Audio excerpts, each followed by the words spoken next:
Yo, party people in the place to be. What's good? It's number one Chief Rock in Knicks Universe. Your main man, Uncle Freezy. Y'all know what it is. It's Knicks Freestyle. I am joined by the creator, producer, executive, star, Knicks aficionado,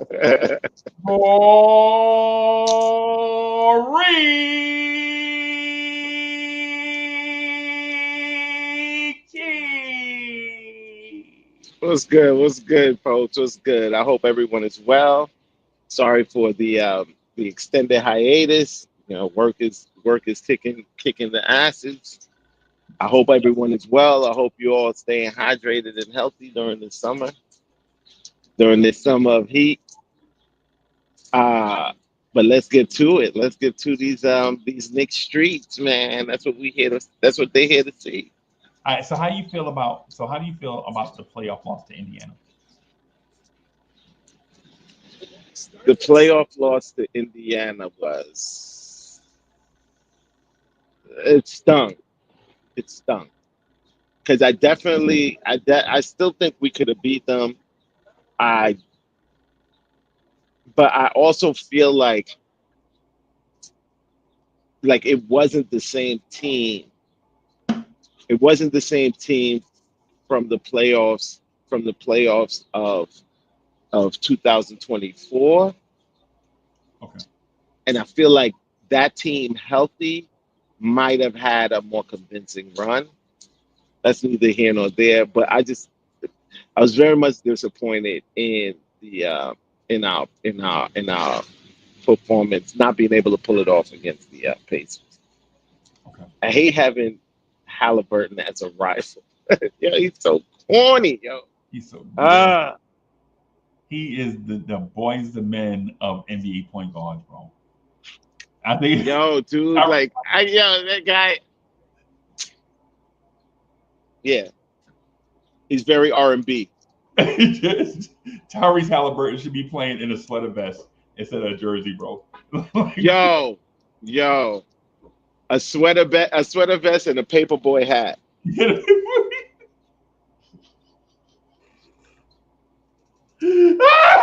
God, yeah.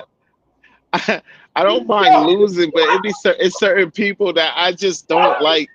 Like you lost to him, but I'm gonna say again too, man. Like, man, Yo, you can't be we just doing this lost to a me, lot bro. of You know we toughness. live, bro. You know we live. You can't be doing this to We just lost a lot of toughness, man. Like this team has turned into something a little bit more delicate. Yo, oh my goodness, bro. This man said, oh my goodness, bro. Oh, yo, come on, man. You messed up my night, bro. We could We supposed to be serious. we This man, couldn't win. he ain't play with a paper boy.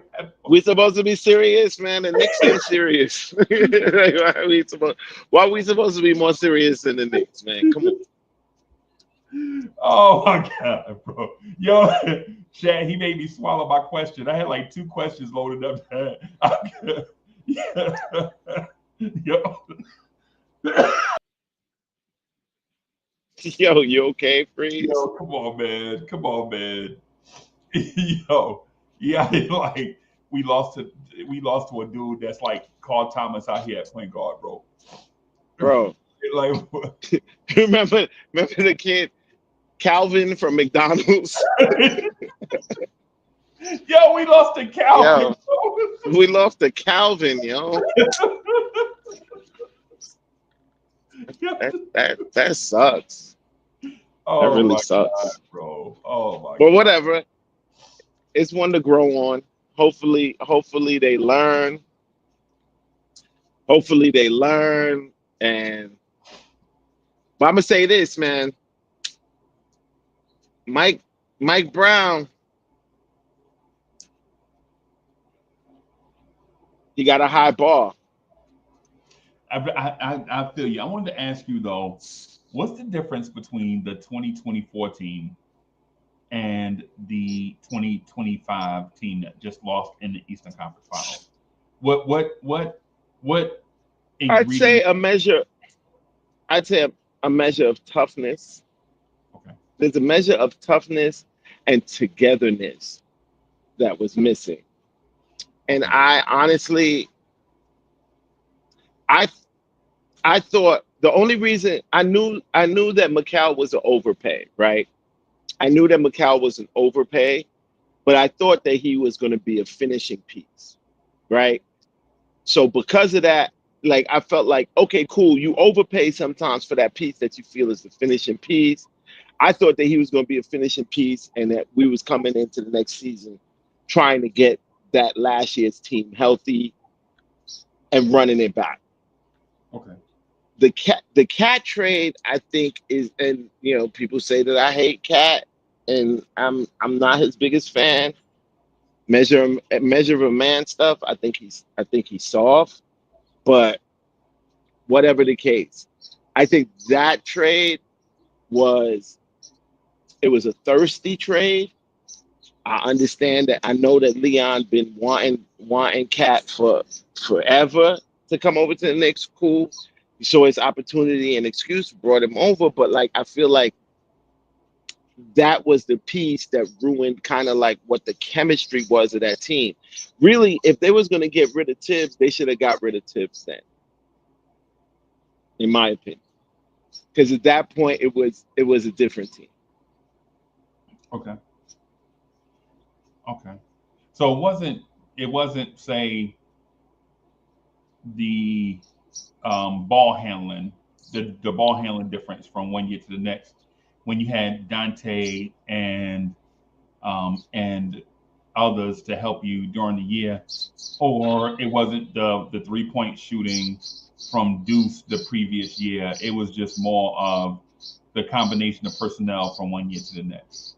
Like you, it was just you took away I the toughness and brought I think in. I think I think there was a chemistry hit. I think there was a very big chemistry hit that was very much underappreciated.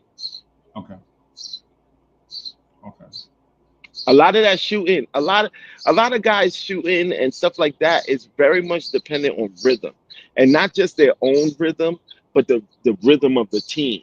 And I feel like our team the year before had a more cohesive rhythm about them, and they had more of a like I'm gonna put it all on the line for you type of mentality. Yeah, we played a lot tougher the year before. It's evident. yeah, mm, okay, okay.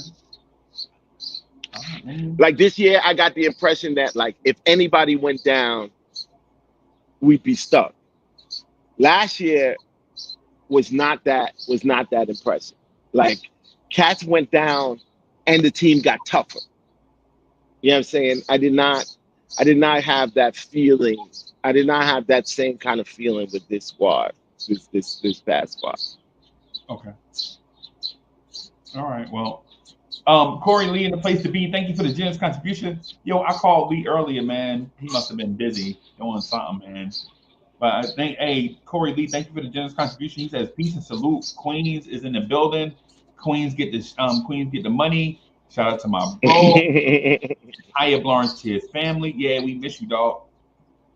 So Appreciate you. Lee Appreciate you, Glee. building. Randall, Brandon Williams, Daniel Berry Sports Highlights is in the building. Nick Yak is in the building. Tori B. Michelle Wadler in the building. Salute to Michelle. Oh, what's good? Yeah, Bo Ismail is in the building. Salute. Rebs is in the building. Salute. Man, we see y'all, man. Keep the comments coming, man. Keep the comments coming. It's good to see all of y'all, man. Um, so here's my question to you based on what you just said, because I know there are a few things that you want to talk about. I just want to drill down deeper on some of the things that you mentioned, just to get a sense of why you feel the way that you do, right? And so my question to you is based on what you said. Do you feel as if the Knicks adding the Yabusele kid, bringing in Muhammad Diawara and James Najee addresses your toughness issue? Oh no, yeah. I actually I do like. I don't know that Najee. will get access. Uh, all these guys, we're talking about a solid like 10, 11 cats. Okay. He'll probably play more people than Tibbs, but I'm not expecting 11 guys in 11-man rotation. No. Yes, I'm not expecting that. But like, so I would say the of the two, I know that Ubicelli is going to play, and I do like that pickup. I think he's a very kind of like I wish we would have had that pickup last year. I think a guy like that is more would have been more suited to what Tibbs was trying to do. But I definitely think like that was a toughness additive, and I like the Ibecelli pickup.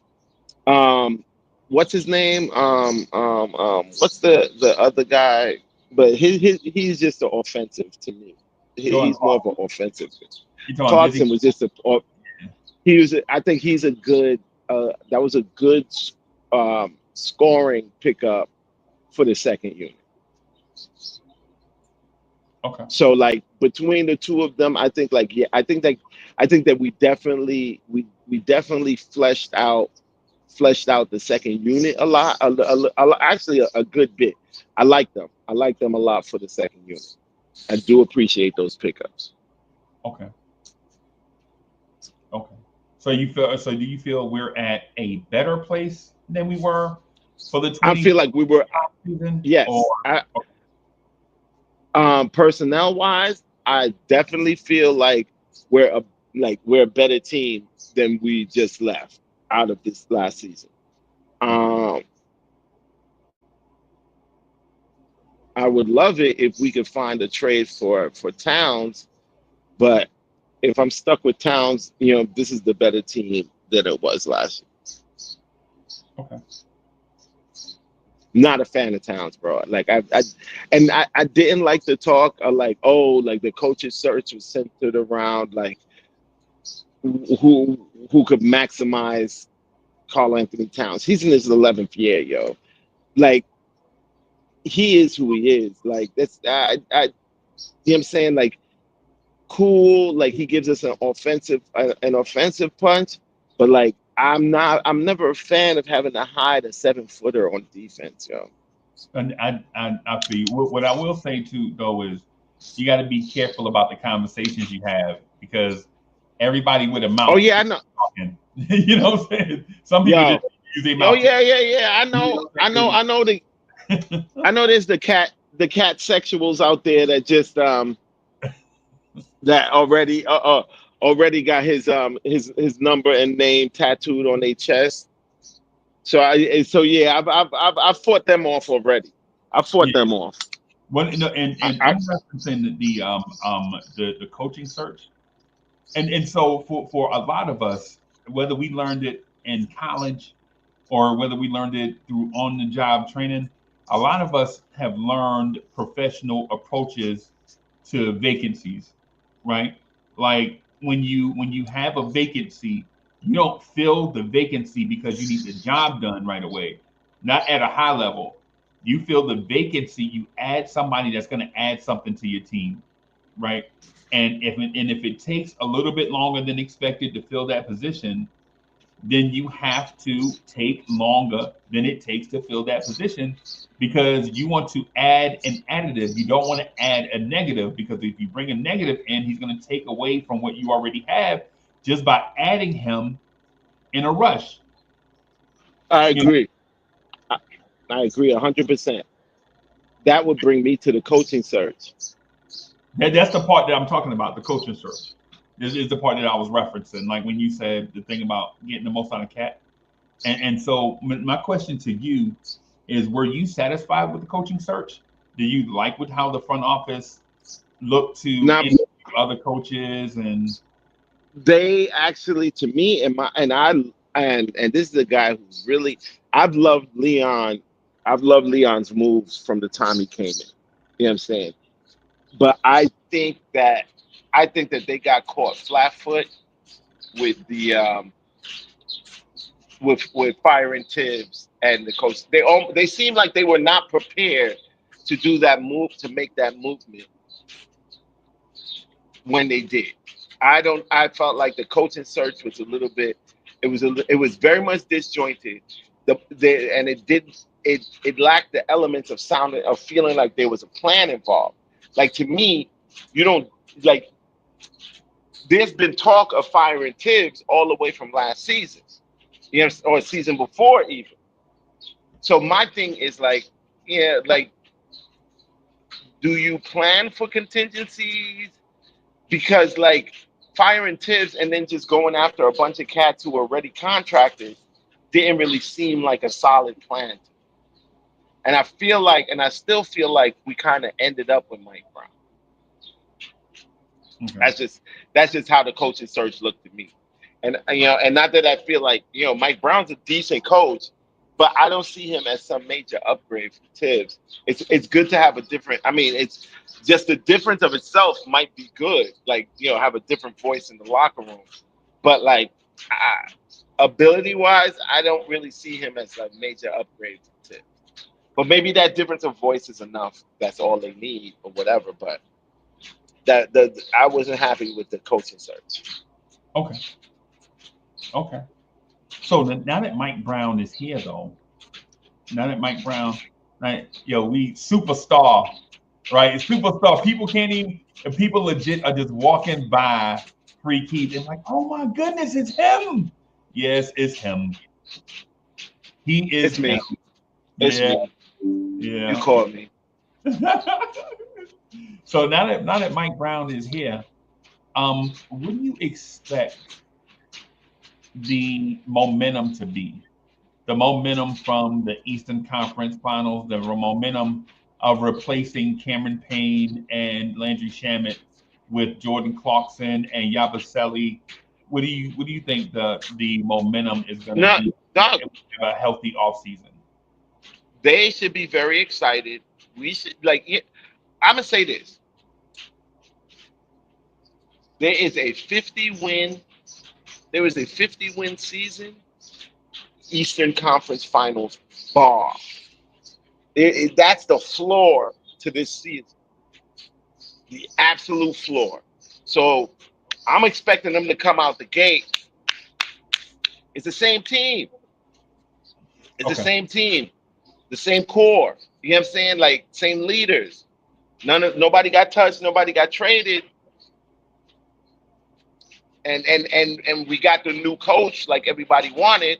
So if the coach was the holdup, we got rid of the holdup, and we got somebody else, and everybody is saying that this is what I'm saying. That's what the move that was needed. Then I expect the highest level of octane coming out the gate. Okay. Okay. Definitely to do better So, than so, so you, so than you our think summer league is than a our quick summer start? league team. Is a quick start? Is the momentum a quick start to the Yes, right? And if all else fails, anything under 50 wins, anything less than the Eastern Conference Finals is a fail. That's a fail. But I don't even want to hear the talk. I don't want to hear, and I've already heard it bubbling, and I squash it wherever I hear it. Like, oh, this is only his first year. This is gonna be his first. Nah, fuck that. Part of my French, but nah, we're not doing that this year. bro. You This is Frank this is English? 99% same team. 99% same team. And Tibbs was the problem that kept us from the that kept us. We got to the Eastern Conference Finals, and he got fired. Something that we didn't do in 25 years, and he got fired because it looked like, yeah, to everybody pointed the finger at him as the reason why we didn't go further. Fine, cool. We got a new coach, same exact players. I expect now stellar performances, and all of you should as well. I don't want to hear no, well, this is their first year. I don't want to hear none of that nonsense. Okay.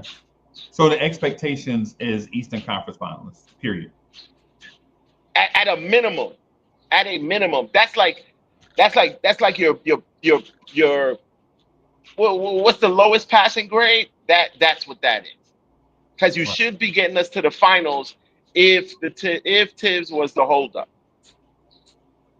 And that's what you're saying by not really moving, not moving any or getting any of the main top level talent, changing any of them.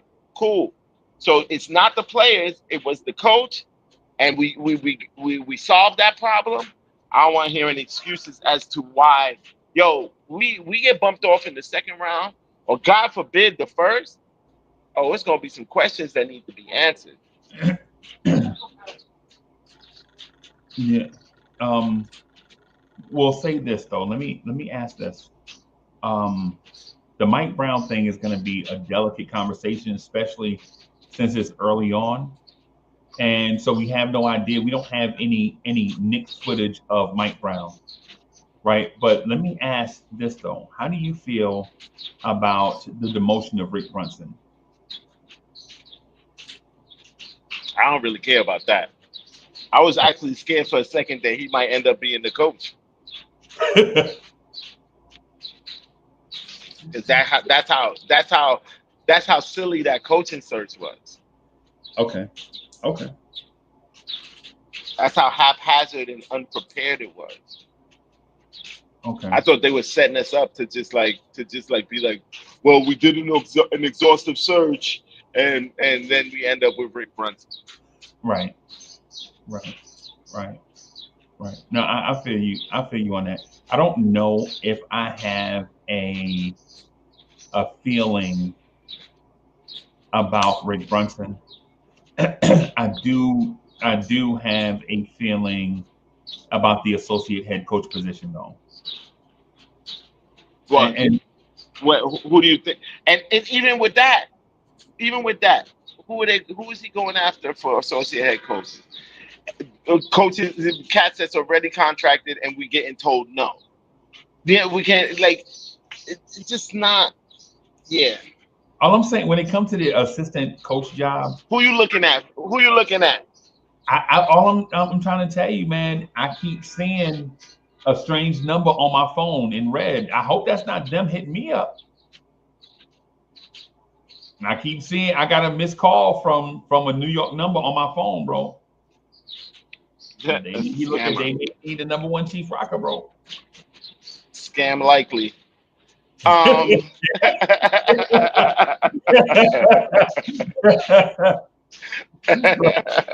Yeah, yo. Nah, dude. I can't. Ladies and gentlemen, Keith Hart Honestly. in the building. Yo, I don't know. Yo, I don't know where we gonna end up. I'm honestly just numb on the whole thing right now. Like where I couldn't tell you who we're gonna land as associate head coach. uh, Which which contracted coach we're gonna go after next for the position. You know what I'm saying? I don't know. I don't know. All I'm saying, all I know, season Eastern Conference Finals.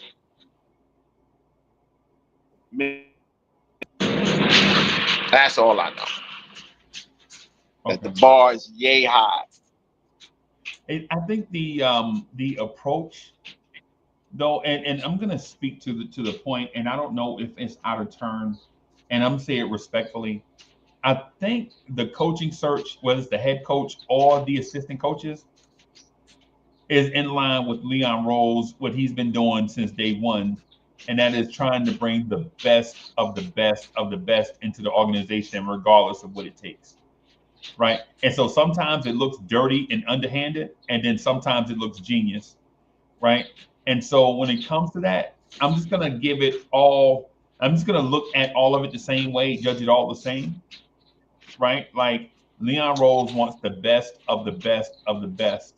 And I think James Dolan is empowering him to find the best of the best. Now, we can't say, we can't look at the coaching search and think that, you know, this coaching search is look crazy all over the place. At the same time, when they was looking for a superstar to come save the franchise, they was going to NBA playoff games, standing at half court when two other teams were playing. To me, it's like their MO.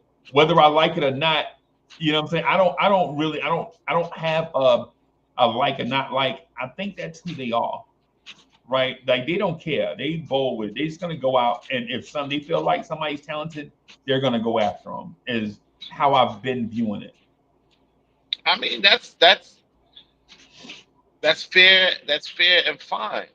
But then, to me, I looked at I looked at the moves that Leon has made previously as having what's going on, as having more planning behind it. And this section of movements did not look like it had the same amount of planning. Okay. It seemed like yeah, he's gonna go after who he's gonna go after, but it just seemed haphazardly rushed. Like I'm gonna go after Jason. Like I would have loved to get Jason Kidd. I'm gonna go after Jason Kidd. I'm saying, like you know very well you're not about to get the Dallas is not gonna let you get there. Like that couldn't have been the forward moving plan to like let's go after these cats who are already contracted. Like that's not a plan. Like that's almost like okay, we're in this moment now. This is where we're gonna have to go after. And I feel like the decision to move on from Tibbs, man, yeah, I was talking about that already. Like it's not like it's a surprise decision. There should have been there should have been people in mind that like you literally got you lost a second round pick because of tampering because you know what I'm saying you talking to Brunson and stuff like that in the background, blah blah blah blah. How come you ain't do that? Like you know what I'm saying, like that's the way you work. You work in the shadows. You should have been working in the shadows already. Duly noted. Duly noted. So are That's just you how I feel. so is that a conscientious observation or are you frustrated by Because it? if you, I'm not frustrated by it. Like I told you, now I'm numb. Like all I know is I'm looking for results.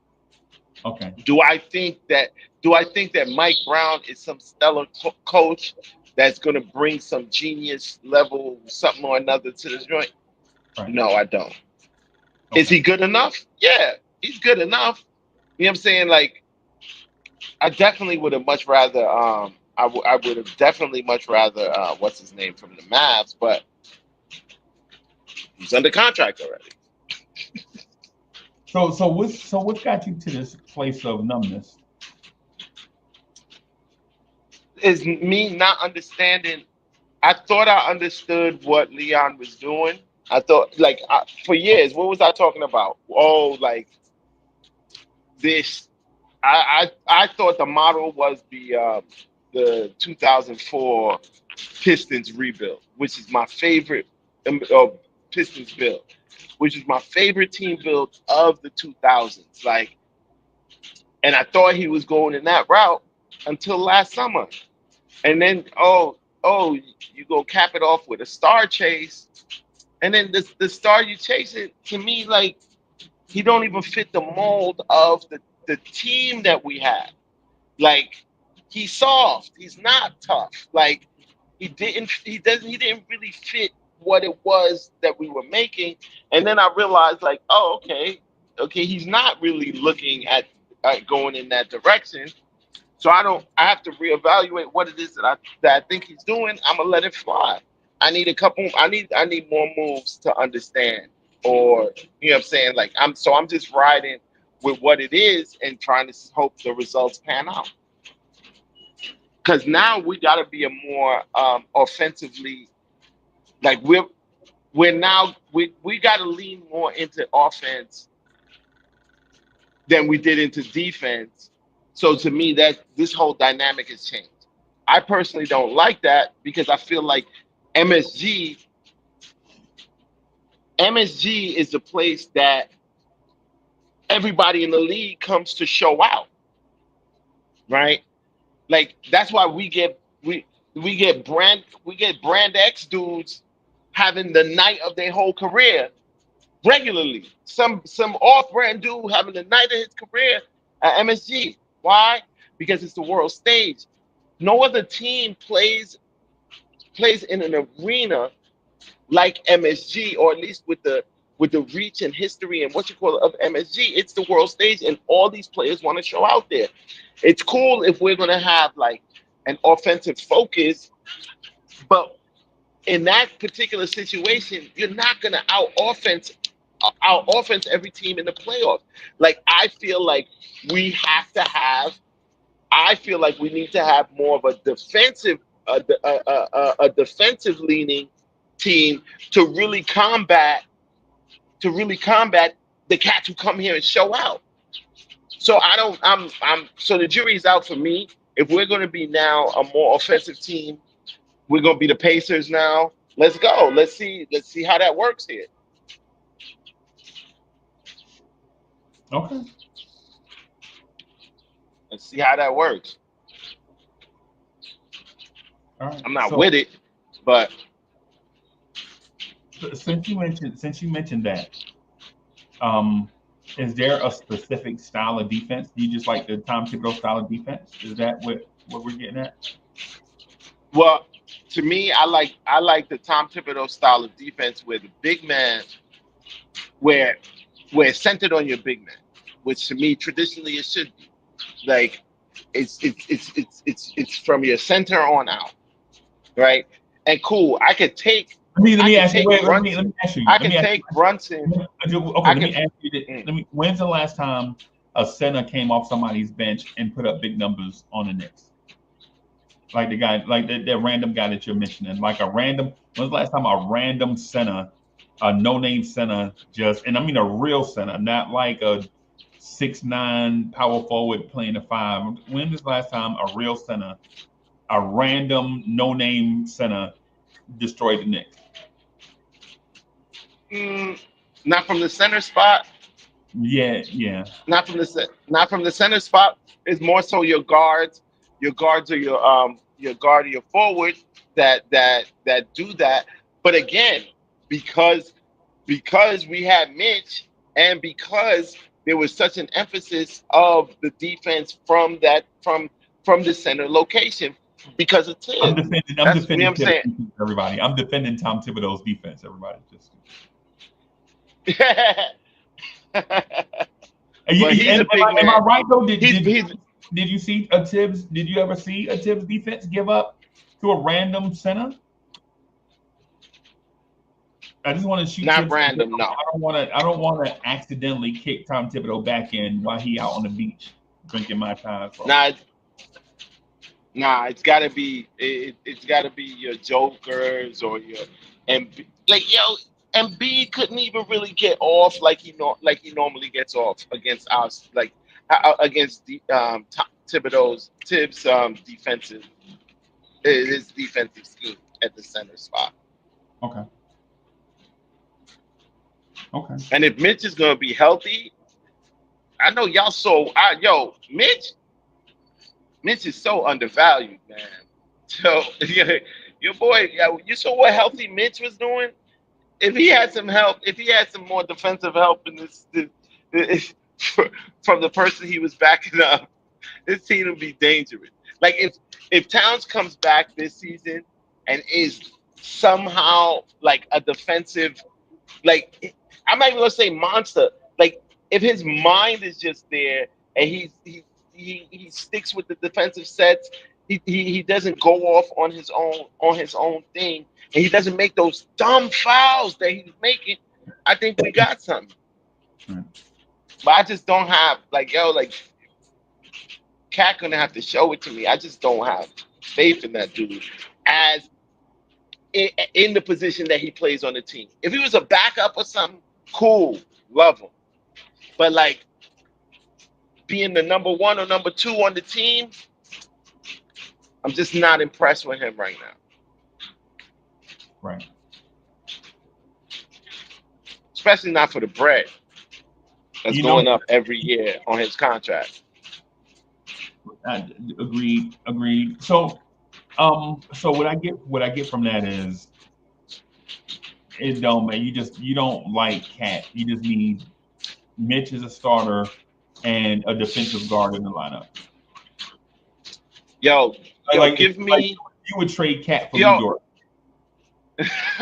I mean, No, no, I'm not talking about no, like. no, no, no, no, I'm, no, no, I'm, no, no, no. no, I wouldn't trade him for Luke I'm Dort. talking about the archetype of player is what I'm saying. You would take Carl Anthony Towns out of the lineup, start Mitch, OG Anunoby, Bridges, and then a caliber player of a Lou Dort type that can defend on the perimeter is what we getting at.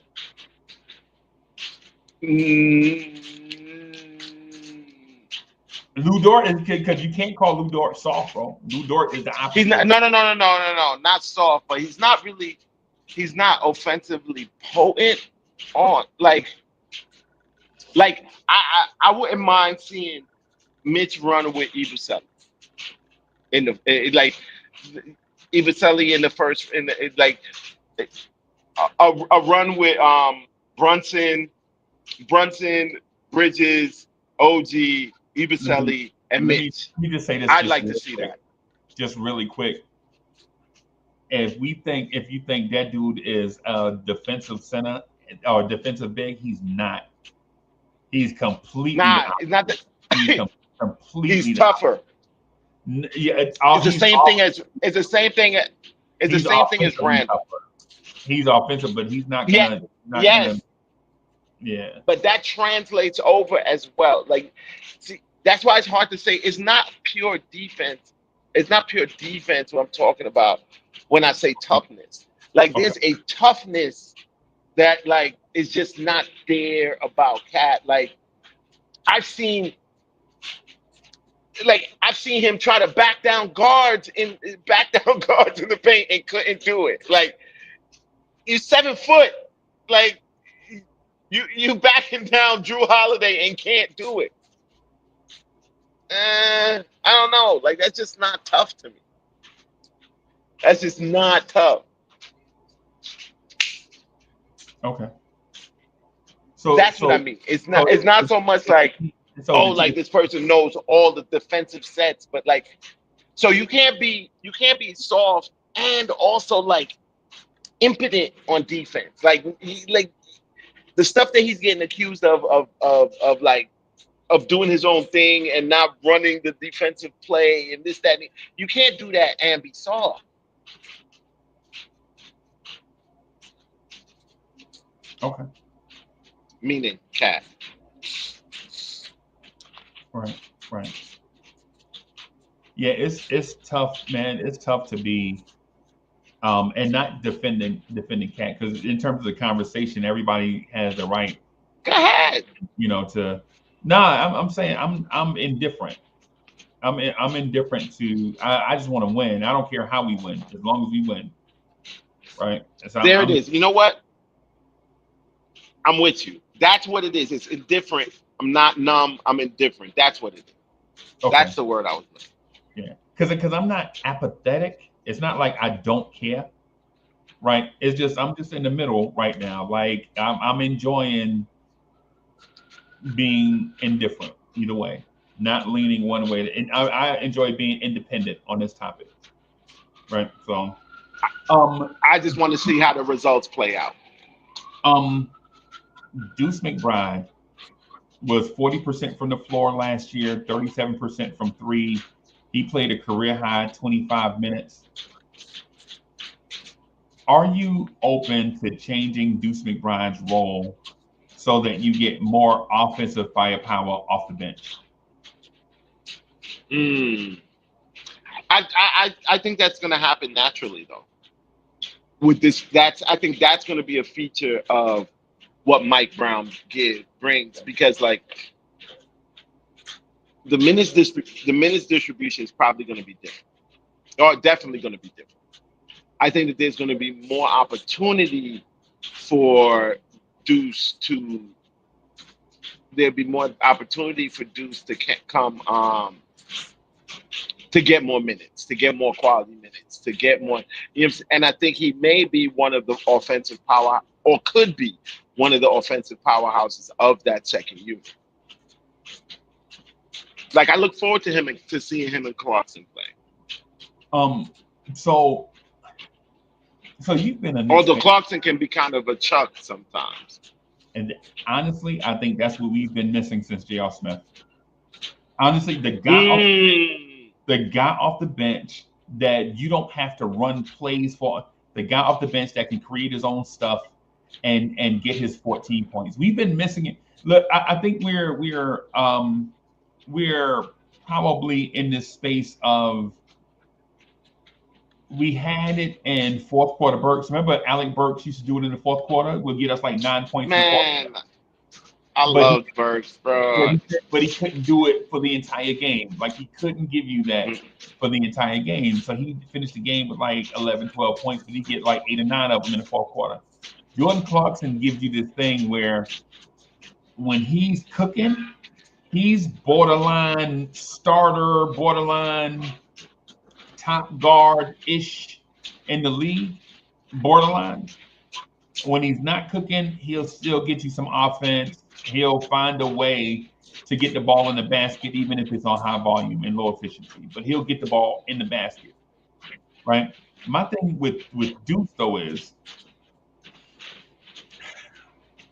we knew the Deuce, Cameron Payne, Landry Shamet thing wasn't going to work because Deuce McBride playing off ball is not a quality offensive player in the NBA, right? Because if we're saying, hey man, just knock down the three at like 38%, you can get anybody out of the G League to do that, right? Just, hey, you get a wide open three, just knock it down at 30, 39%. You can get any I back, mean, any. we say that, but what's league average? League average is what 30 is No, I'm what not on talking the about. I'm three. not talking about league average on threes. I'm talking about a specific type of three. Okay. I'm talking about specifics. I'm talking about the open three. You don't have to create anything. You just relocate to the open spot, catch and shoot threes. That's what I'm talking about. Like you can find those. It's the reason why the Knicks brought in Matt Ryan and Landry Shamet. They felt like those two guys could do it, and they couldn't for the most part until late in the season. My thing with Deuce is if you play him with Jordan Clarkson can play off ball. He did it a lot with Lonzo Ball, D'Angelo Russell, Colin Sexton, and others. But what happens to Deuce when Jordan Clarkson is on ball and you have a 6'2" ish off guard that is not great at spotting up and knocking down shots? Mm. And the reason why I'm bringing up Deuce is because Deuce had one reasonably good year shooting the ball from three, and that was the year before Mm. that he shot 40%. But all those other years, Deuce is up and down. And my fear is that we're going to say Deuce needs more time to develop, but Deuce will be 25 coming up, and he's big going into his fifth season. Yeah, Deuce has got a this is a performance season for Deuce. Yeah, Like he's got to perform. Like yeah. he's got to perform. That's what I'm asking you because if it's championship or bust, right? Because you said the floor is the Eastern Conference Finals. I think the floor is the NBA Finals. But that's my I opinion. mean, no, no, no. When I say floor, I mean like the least acceptable ending point. Least acceptable, meaning that like okay, like you should have gotten us further, but like all right, like I'll give you that. We got there last year. Maybe it's the team. Maybe we need a little bit more in terms of personnel, whatever this, that, and the other. But that that to me is like the minimum passing grade, D plus That's a or seven. whatever that would be. That's a yeah. This That's your 70. yeah yeah That's your 70. right. And That so it.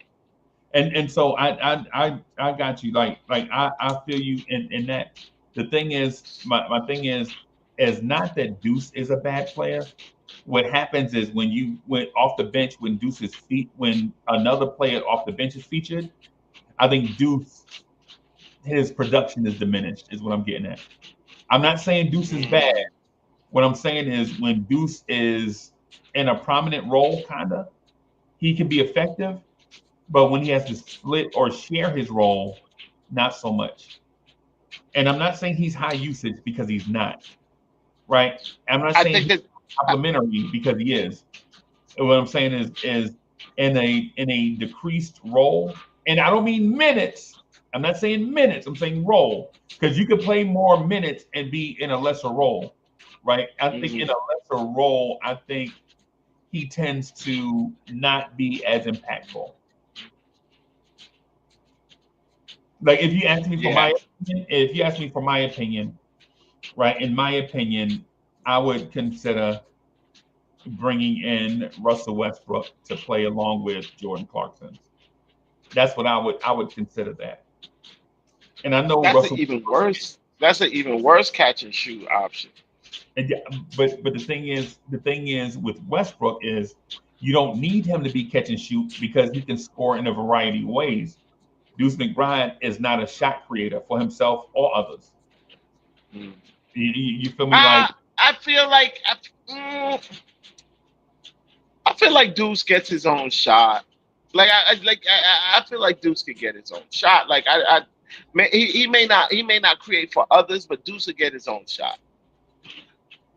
In yeah, fact, I think sometimes like he goes too hard at getting his own shot. yeah. Like I it's not. in my opinion. It doesn't come natural. It doesn't look. He doesn't look like a natural scorer like Jordan Clarkson or D'Angelo Russell or guys that'll shoot in at 40% from the floor range. You know what I'm saying? It doesn't look That's like. fair. You know what I'm saying? And so the thing is with he, Landry Shamet, and campaign, and I know that's not the bench now. I'm just saying in this iteration, I'm not for sure what it look. Now, with that said, though, Freaky, here's my thing, or here is well, no, it's my thing. I'll say because I don't have facts yet, so I'm just going to state my opinion. If we are pushing the ball, I think you'll see an offensive explosion from Mitchell Robinson and Deuce McBride. If we're being athletic, then you'll get to see their athleticism on display where you didn't get a chance to see their athleticism in previous years, right?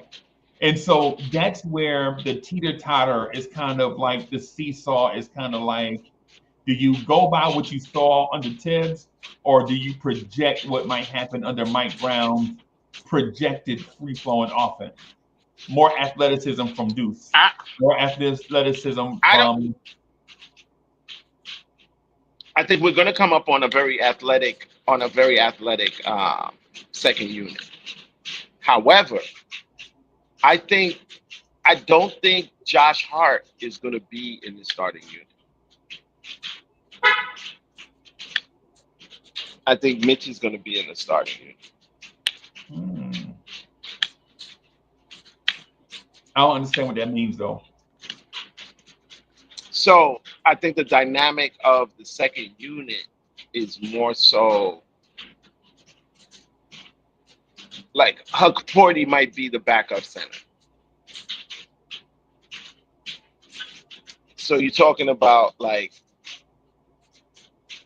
uh, it's not too much different on the guard play, but like I feel like well actually yes with Hart on the second unit, I think what we'll see is more pushing of the pace.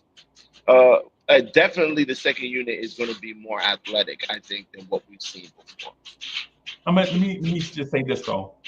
Even if Cat and Mitch start together, you're still gonna get 48 minutes of either Cat or Mitch at center, right? Okay, You're just it's gonna fair. get yeah, you're just gonna get that. Like they'll sub out Cat and bring in Josh Hart, and Josh Hart will be a wing player along with OG and Bridges, and Mitch will be the five, and then Nah, Cat will come back in for Mitch, and you'll see Yabusele and you'll see the mixture, but you'll definitely see, in my opinion, I think 48 I think minutes of I Mitch and Cat at center.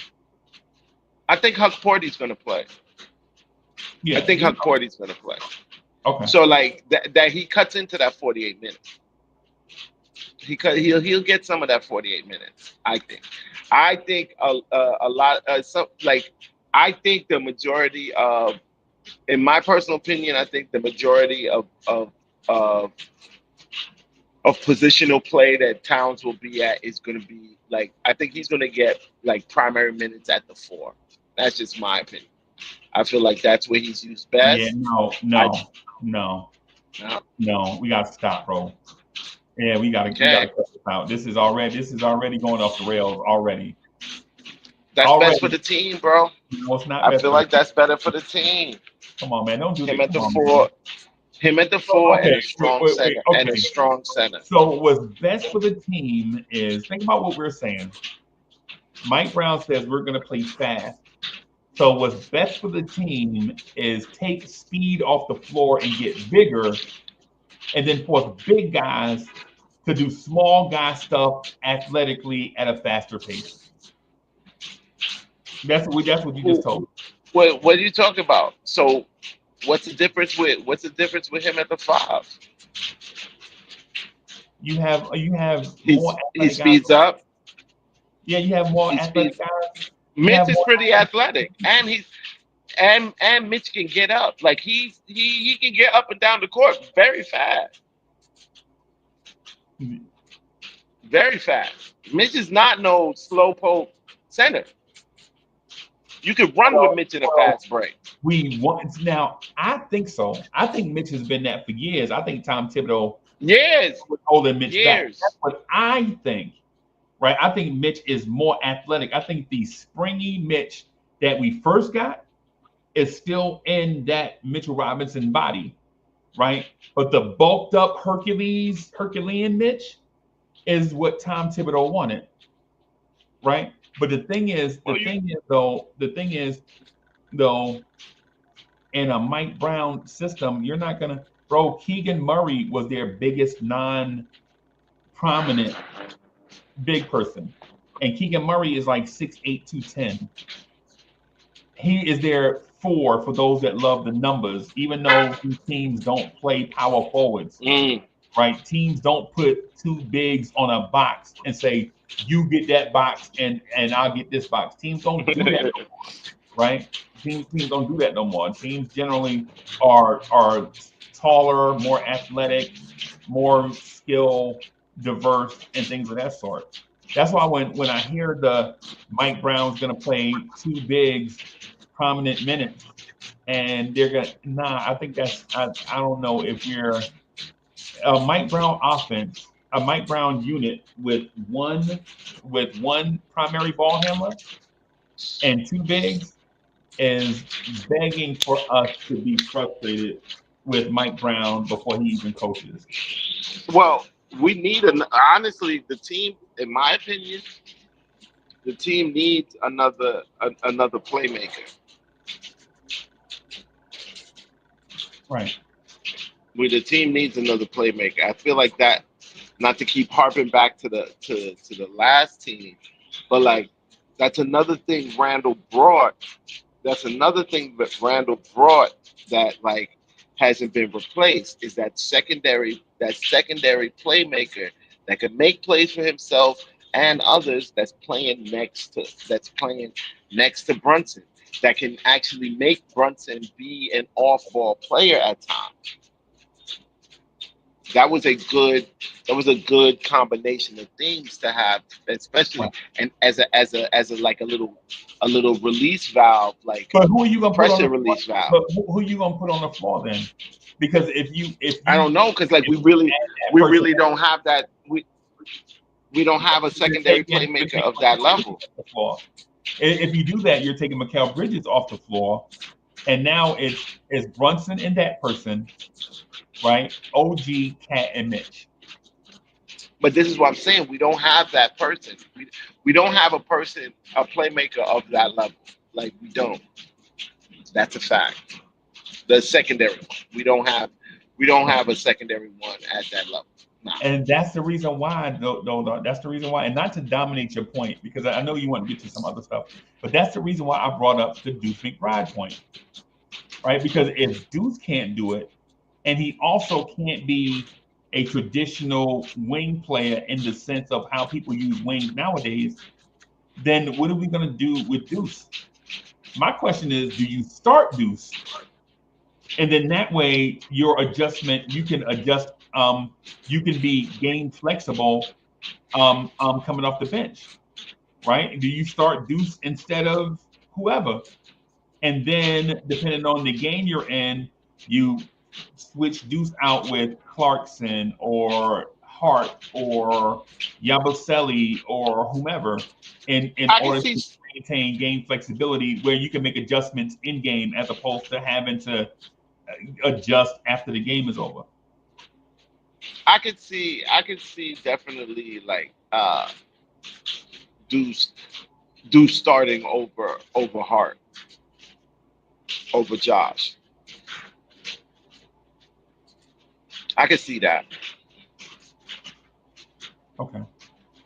I could see that. I could see a lineup of Brunson, Deuce, McCall, Brunson, Deuce, McCall, OG, and and and um, and Towns. Right. Because and the reason why I bring it up is if what Mike Brown is saying is true, this team is going to exploit its athleticism in a way that we haven't seen in the city in years. The only thing, though, is teams that run that pace usually have multiple ball handlers on the floor at the same time and a couple of them coming off the bench. So you constantly keep that because going fast and stopping is the same thing as running medium, right? Hot water, cold water is the same thing as medium water, right? So the thing I'm getting at is if you want to maintain this pace, then you have to have guys and some of them may not play from a game to a game. Some of them just have to be situational, you know? Yeah, yeah, yeah. Okay. And again, that leads back to my whole point. Like, yeah, like I know he's not going to have an 11-man rotation. You know what I'm saying? So, like, how many guys is Mike Brown running? Um, are you asking me or is that rhetorical? I mean, I'm asking you, how much you think? Okay, so my thing with Mike Brown is I think Mike Brown always uses the pieces that he has on a team. I don't think Mike Brown is just a fast-paced coach. There were times in his career where he was a defensive-minded coach, had the number one defense and all of that stuff, right? And then at the same time, he's had teams where he played a whole bunch of young kids. He's had teams where he played had a whole bunch of veterans. And I think what Mike Brown is going to do is watch this team in training camp and build up the good habits where the talent is, and then slowly work on the weak or slowly shore up our lacking areas. But it'll take some time to do that to develop good habits. Okay. So if you're asking me, Okay. is he going to be pedal to the metal? I don't know. Do we have the pedal to the metal personnel? We don't know, right? Do we have the slow pace personnel? We don't know, even though we ran a slow pace. We don't know if that team that played the last 2 3 seasons is Well, actually personnel for a slow pace. It's just we slowed it all the way down. A lot of that had to do with the roster kept turning over, and the year before we had a lot of injuries. I actually think that this particular makeup of team, this last season's team right now, they had several games where they weren't slow, Okay, where they were leading in fast breaks and against other it like I remember the game we were playing against Houston and actually even the Pacers in season. Like we were beating them at their fast paced game. right. You know, so I know they can do it. We I know they that, can do it. that's the game that we lost. I think we lost like 137 to like 120 something, and it's because No, no, no, no, no. This game was a win that it I'm was a win. talking. These Okay, games, the games that I'm talking about was wins because okay, the talk after it was about how we were playing their game. okay, We were playing their, you know what I'm saying, fast right, breaks. We were beating them. We had more fast break points. We were beating them at their breakout game. So I know we can do it. I know this the one thing this particular team makeup has the ability to do. I think they have the ability and might actually work better playing faster. Right, right. And so the point, the one of the things though, so we did play at their pace and we lost the game, and it's the game where the whole fan base was up in arms because Tom Thibodeau played guys like 43 minutes in a 48-minute game, and we couldn't hit jump stretch and lost. Now, listen, man, if I was Tibbs, I would have probably did the same thing because you want to send a message to teams like Indiana, right? At the time, I'm talking about in that moment, right? In that moment, you wanted to send Indiana a message. Now, did it work out for you? No, but I can't question his judgment in the moment, right? I won't do that. But what I do know though is in order for you to play up tempo, fast paced team, you have to have depth in game and on the roster, right? In game and on the roster, you have to because guys are going to get nicked up in a transition game, bro. Guys are they're gonna have different types of injuries. Where in the half court, you muscling up, you're gonna have strains because you're overworking muscles. And the free flowing things, you're gonna have those pulls and soft tissue injuries because of, like hamstrings and things of that sort that you'll get. So you have to have depth. Now, I'm not a doctor, but I can tell you about having soft tissue. Mm. Right. I know what a pulled hamstring is like, right? I know what a strained rib cage is like, right? So yeah, I know it, and I know the difference. And so based on that, I would say, Big Dog, I would say this. I agree with you. I think Mitch is going to get a lot of minutes. I think Cat is going to get a lot of minutes, right? I think they're all going to play. I think Huck Porty is going to play and get a lot of minutes, right? But I don't know what that minutes distribution is going to look like because Mike Brown hasn't fully he doesn't fully have his He didn't flesh it out. And again, look at that. There's a lot of like we don't know.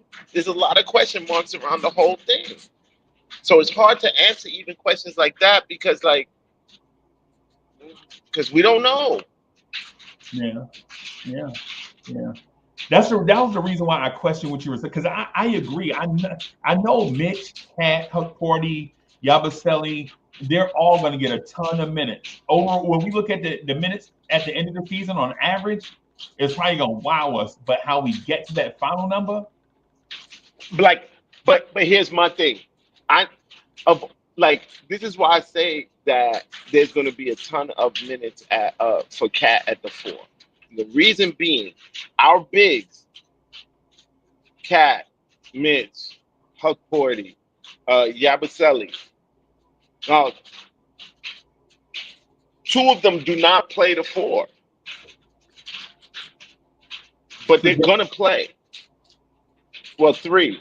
Well, you say three. Nah, Cat plays the four, but like two of them do not play the four, and I feel like Cat is going to get. Oh, even though like okay, I guess in the starting unit, depending on if Josh is there or not.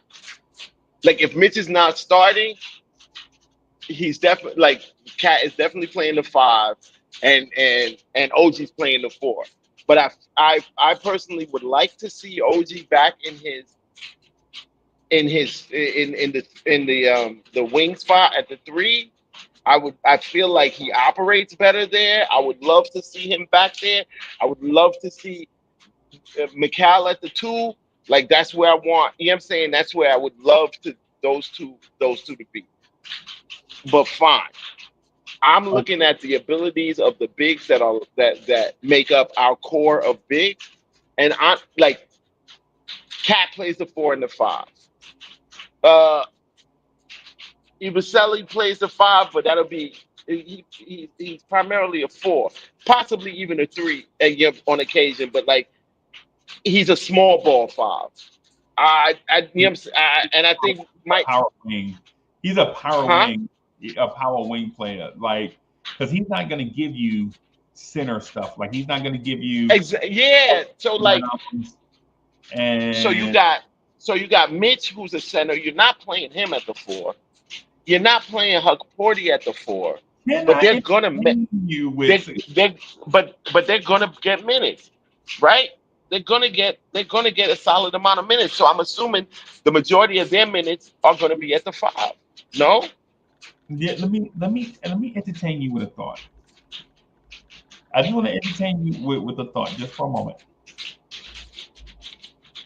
What if we unlock Mitchell Robinson's athleticism Mhm. and have Mitch do more stuff away from the rim, offensively and defensively, right? What if you have That'll be great, but it we just haven't seen that. I'm it going just by what we saw I already. know, But go ahead. but the reason why I'm posing this to you in a delicate way is because what we saw versus what we know versus what we project are all separate things, right?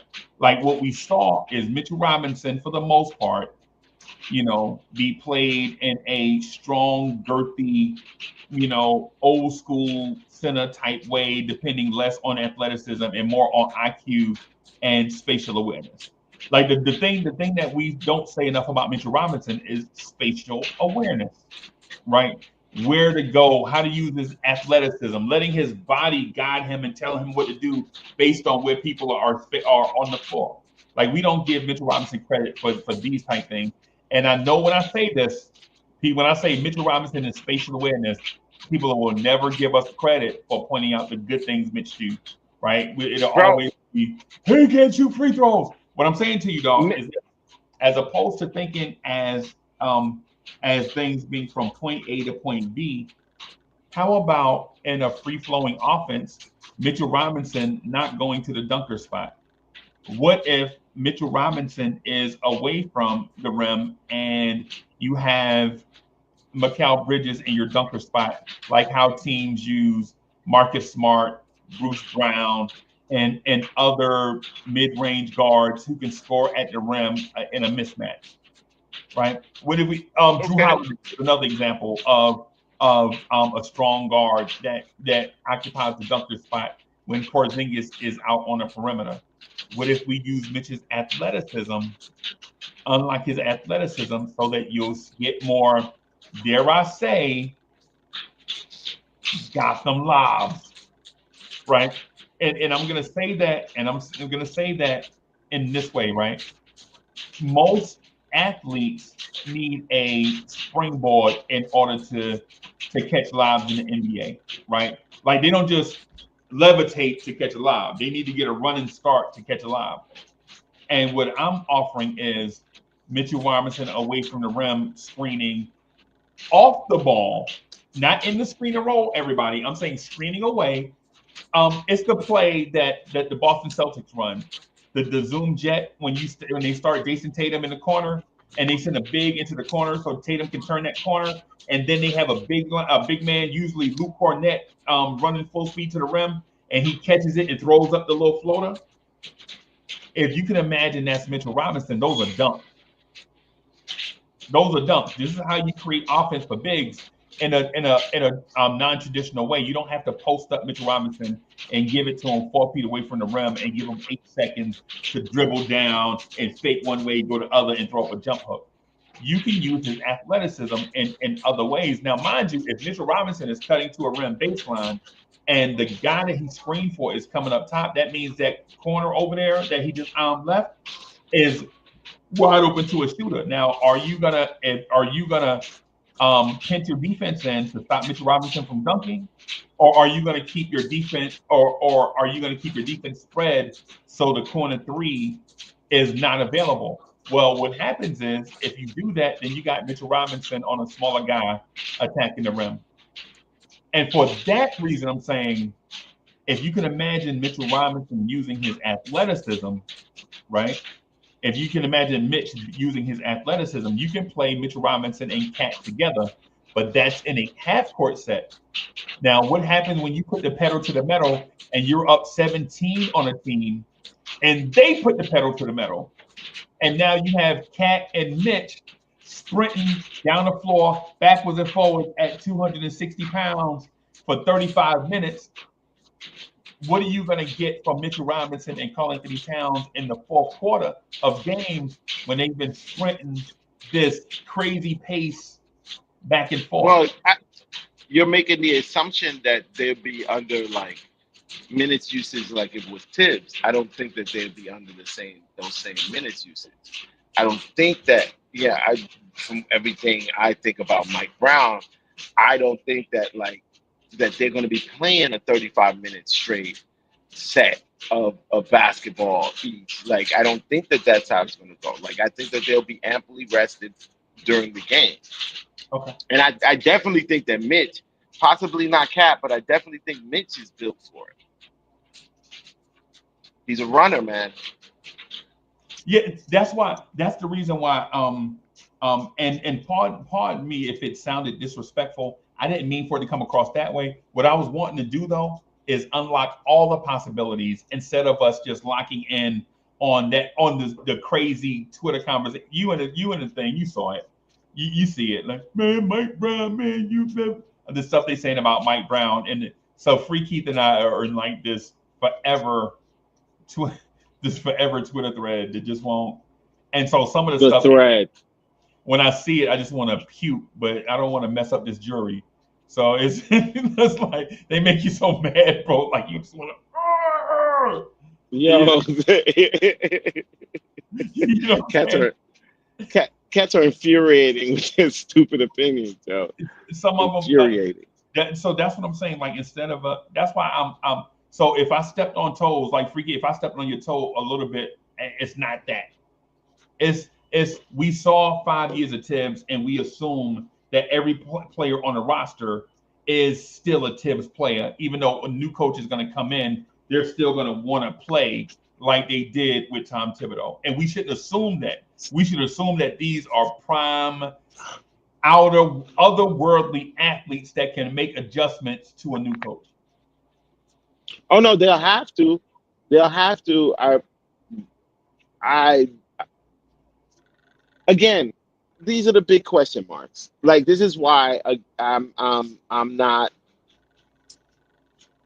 really kind of like my opinions right now are solidly just that, opinions. I feel like they could all be wrong, or they could be right, or whatever. Like, I'm in a severe state of not knowing right now, and they just gotta win.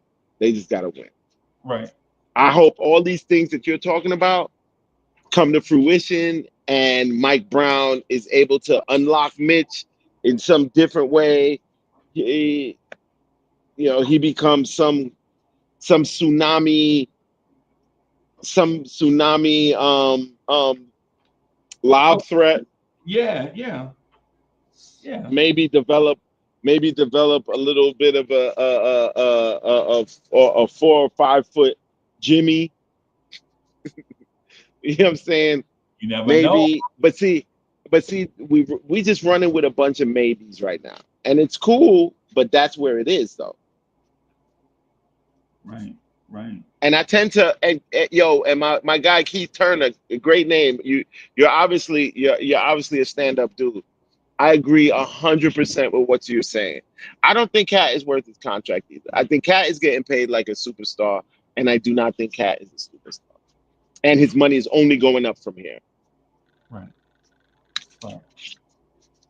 And after this year, he's extension eligible. Get ready for $70 million. 70. I really hope that Leon ain't that stupid, yo. I know he's not that stupid. He's not that stupid. The one thing, and nobody out there, the biggest Cat stand out there on the planet cannot convince me that this man is worth $70 million. Yeah. What? So one of the things I will say though is, man, I'm excited that we got to chop it up and actually talk about be open-minded about things and be projectable about things that we don't have solid data or facts to back up, right? Or all the facts. We don't have all the facts. We have some All facts, the facts, but yeah. but we don't have we don't know what system Mike Brown is going to run. We don't know what defense Mike Brown is going to run. We don't know what the final roster is going to look like. We don't know what the rotation is going to look like. We don't know a few things, but based on what we do have, smart people can come together, read the tea leaves, and have a conversation based on projectable topics. And if things change, if we get more data, then the conversation may change. No, definitely. I think honestly, this conversation is going to be very dynamic. Like this is going to we don't know how things are going to operate with Mike Brown. We don't know who, like you were saying, we don't know who he's going to play. We don't know roster things.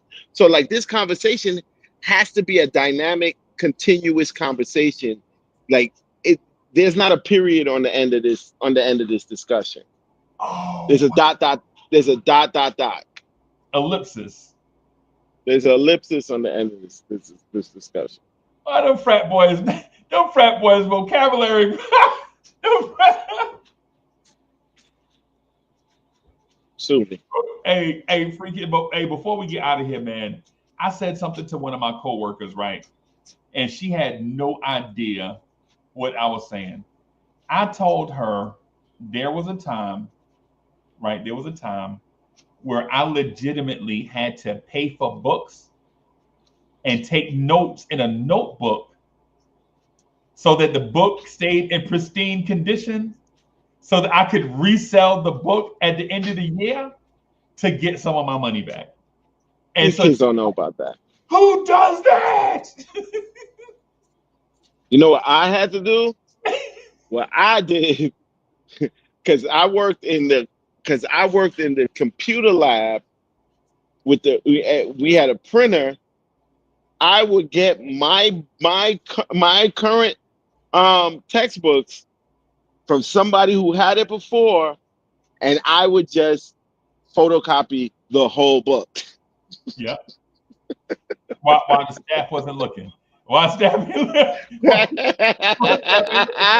you in there right before they leave. Like they leave like right when dinner hours Bro, start. Like they would leave right before dinner hours, and legit be in there photocopying books to save money because getting the yo, degree was more important than getting the degree. yeah. Once I saw the price, yo, man, I don't know. It was insane to me that the textbooks cost that much. Like, what? Are you serious? Hell no. It's a The racket, bro. It's like I grew up in crack era Brooklyn. Like you not, nah, yo, I'm finding a way. Like You there's got no hustle, way in bro. the world. There's no way. Like what? This book costs $300. Nah. But $300, bro. Yo, Nah. that's my food thing for the whole month for 30 days.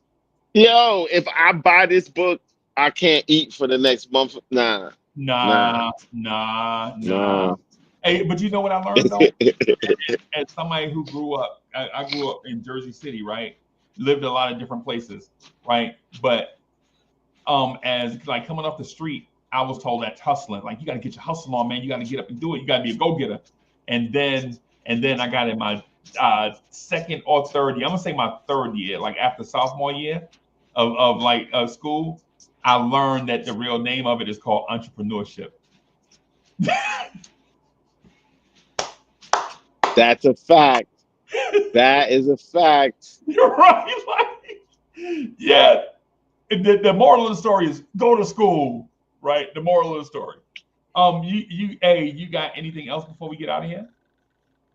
Man, look, I don't want to make it sound like I'm not looking forward to this year. I'm looking forward to this year. I just don't feel as like I know what's coming as I did in the last few seasons. So I'm very much sitting on my hands waiting to see, like how this is gonna play out. Right. I hope it does. I do like there's some things that I definitely liked about this offseason. Some of the moves I do like the Ibuselli and the Clarkson pickup. I think they definitely added some depth that Yeah. we needed. And like, as much as I hate, well, I don't even know if Landry is totally gone yet because I know he want to come back, and Yeah. I'm assuming we trying to work something out with Ben Simmons or whatever it is. But like, I wouldn't mind seeing Landry come back. I Right. liked what he did. I liked his playoff performance, and he was good defensively and offensively. Like, I'm a two-way player guy. Right. Right. Well, with that, everybody, we're gonna wrap up and get out of here. Hey, GI, if you watching, we miss you, bro. I think Miss GI. you, brother. Hey, GI is. I think GI running for mayor. So, it's either mayor or senate. I can't. I can't quite. GI talking cold, like GI speaks like everybody is intellectually on that level or whatever, and so sometimes I miss it, right? But salute to GI. He out there doing yeoman's work, man. Out there trying to save Salute, the world. So salute to GI. Um, hey, salute, salute. hey, Ricky, this was fun, bro. I appreciate you, bro. Nah, this was a good one. My fault. Like, yeah, yo, charge it to me, not to Freezy. My hiatus was because of like this is my concert season, so these summer months I'm busy to the hill. So like I'm gonna try to get back in front of y'all when I can get back in front of y'all. Next week, actually, I'm good. Like I'm gonna see y'all again next week. Yeah, man. Yeah, man. Hey, thank y'all for watching, man. Y'all hit that like button. We're on our way to 250,000 subscribers, man. Hit that like button, subscribe to the channel. Let's And do it. we're gonna have another conversation later, everybody. Peace, y'all. Peace. Love.